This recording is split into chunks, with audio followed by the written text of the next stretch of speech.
Après des mois d'âpres débats, le texte vient d'être approuvé. L'ultralibéral président Javier Milei va pouvoir mettre à exécution son programme économique de dérégulation à la satisfaction des députés de sa majorité. Grâce aux mesures économiques mises en œuvre par notre président, l'Argentine est aujourd'hui une fenêtre d'opportunité pour le monde.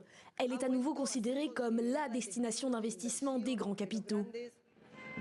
Au cœur de la réforme, la privatisation d'entités publiques et le réaménagement de plusieurs taxes.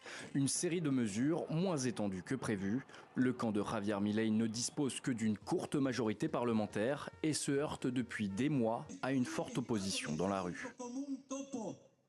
Ce n'est en aucun cas une victoire pour le gouvernement de Javier Milei, c'est une défaite.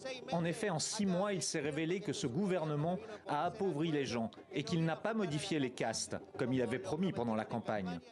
Élu sur la promesse de redresser l'économie argentine dans le contexte d'une inflation à 3 chiffres, Javier Milei applique depuis un programme drastique d'austérité. De son côté, l'opposition n'a eu de cesse d'alerter sur une explosion de la pauvreté. Ceux qui sont assis sur les bancs du Congrès aujourd'hui et avant au Sénat qui ont voté pour cette loi fondamentale et les députés qui vont la voter aujourd'hui entreront aussi dans l'histoire comme les traîtres qui ont renoncé aux droits du peuple argentin.